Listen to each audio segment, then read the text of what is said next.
Have you ever bought a game only for its service to be shut down? Or tried to play a game your own, but your friends can't even buy anymore because it was delisted? It's a disgusting feeling, but they're trying to normalize it. In my last video, I said that we don't own our games anymore. That sounded a bit much when I was talking about DLCs for Destiny 2, but not when we talk about Ubisoft and The Crew. Oh my god! Woo! Wow! In December 2023, The Crew was delisted from all stores, and in March 2024, all servers were shut down. It's a racing game, so servers shutting down doesn't sound like a huge problem. You still have a 20-hour single-player campaign. But Ubisoft decided otherwise. A game with a 20-hour single-player campaign is online only. What does it mean? You have to be connected to the servers to play it. Why? Do you think you were playing those campaign missions only with real people? No. You can play with bots, friends, or online. And that's why people didn't understand Ubisoft making game unavailable. Delisted in December 2023, dead in March 2024.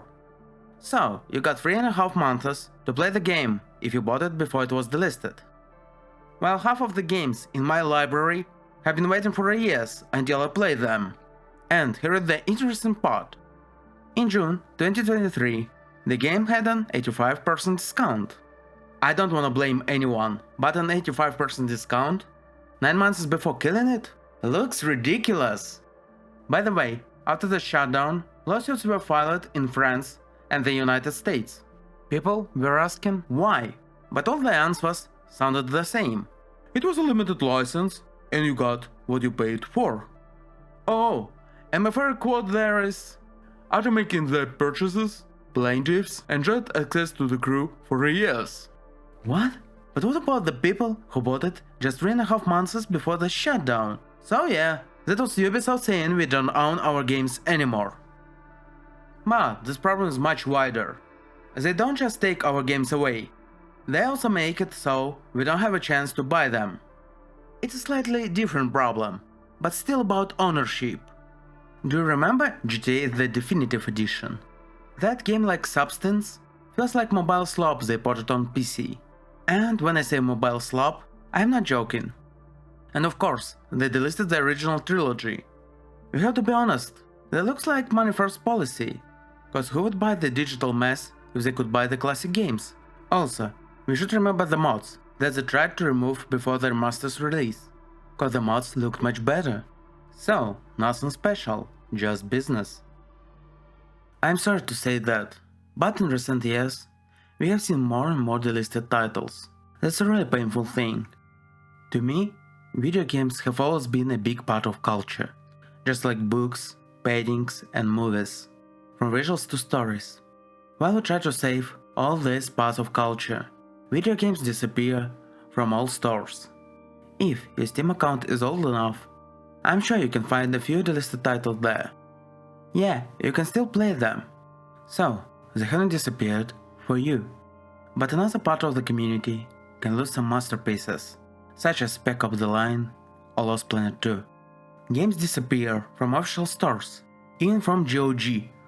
People try to preserve them in one green archive, but let's be honest with ourselves.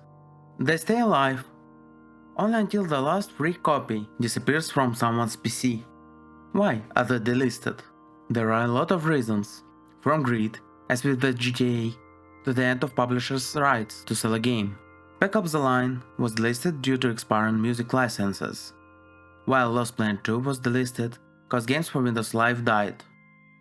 And also games can be delisted because of Australian Inquisition and the Visa payment system.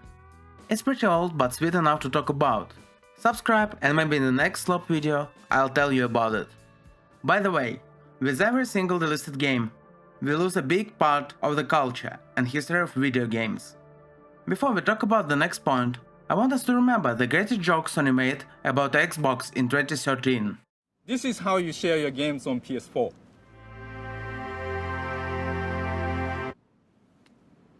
Thanks. If you don't know, it was about how easy it was to share games on PlayStation. After Xbox announced that they wanted to limit the sale of used games with new policies. It changed a lot. After a massive backlash everywhere, the guys from Microsoft changed the policy, so gamers could share their games on discs. You can ask, we talk about game ownership, so how is this information related to this? And it's fully related. At that moment, Microsoft tried to make us not own our games anymore also on Xbox. There are a lot of interesting points in the license, but on consoles, if you have the disc, you can still access the game. Also, you can sell and buy discs from the other people. So we can say that you own the game. In licenses and laws, it's not so. But who cares if it has all the properties of an owned thing? And that's a big difference from stores on PC, where we already lost that. You don't own your Steam or Epic Games account, you are just allowed to use them. You still can buy games and play them, so what's wrong? Only you can use the account and play games there. Not your family member or friend, only you. You can't transfer it to someone by their policies. So, if you die, your account is supposed to die with you. Also, you can't buy, sell or trade with other people. So, those games don't really function like something you own. That's cause you don't buy a game as software or physical key to a game, as with console discs. You buy an access license. That means you don't really own anything there. And you can lose access to everything if they change the terms. They don't ask you, they inform you. Accept it or lose everything. Doesn't sound like a choice. It's ridiculous, but not as ridiculous as Netflixification of gaming. And yeah, it's a new meta for the gaming industry. You don't need to own your video games, if you can pay for subscriptions. And for now, we can see such things as PS Plus or Xbox Game Pass. It's just a new way to monetize video games. But is it good or bad thing? That's a tough one. It's really hard to take a side. On one hand, it's a good chance to play a ton of titles for a fair price. If you don't like one, just play another. But it still feels a bit off. Okay, I have one slightly strange take here. Subscriptions are not actually made for people who play a lot, but for people who don't. And also for managers. For managers, it's really awesome to have stable money every month for planning. But what about people who don't play so often? Right now, almost everyone has a few subscriptions on a few services. And we don't think a lot about how much money we spend on them. You can do anything you want and still pay for subscription, even if you don't use it. And also, I have one more strange take. As someone who spent a year working 14 hours per day, I can say that people like that don't want to choose something to play. You just want to take a gamepad after work and play something. You don't want to decide what to buy. And subscriptions are the perfect way to monetize that kind of gamer. They will never buy a new game if they can spend half a year playing The Long Dark or Fallout 4, which they bought a year ago on sale. Having access to a library so you don't have to make such a decision sounds good enough. But to tell the truth, I have a shared library with my best friends on Steam. It has more than 1,000 games in it, and while I worked 14 hours per day, I still played just 2 or 3 games, cause I had no time or motivation to learn how to play other.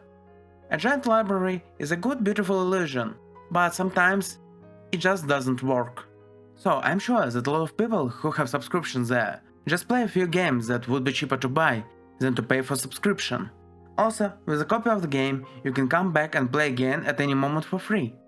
There is no black and white here, only shades of grey.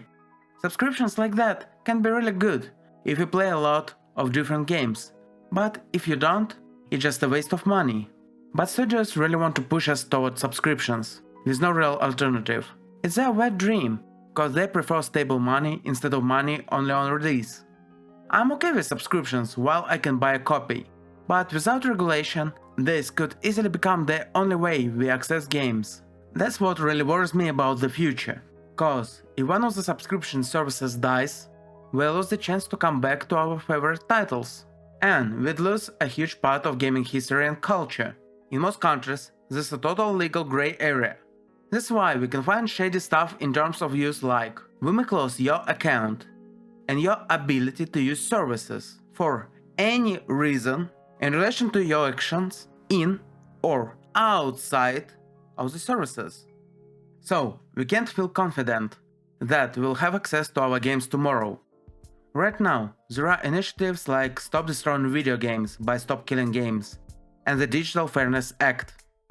But this is a global problem, and as a gaming community, we should support such initiatives all around the world. They are not perfect, but that's the only thing we can do here if we don't want to lose access to our own The Crew in the future. And that's the only way to fight this cursed reality, where you can lose your game for nothing. I am Luniv, like, subscribe, leave a comment, 67, Uvu.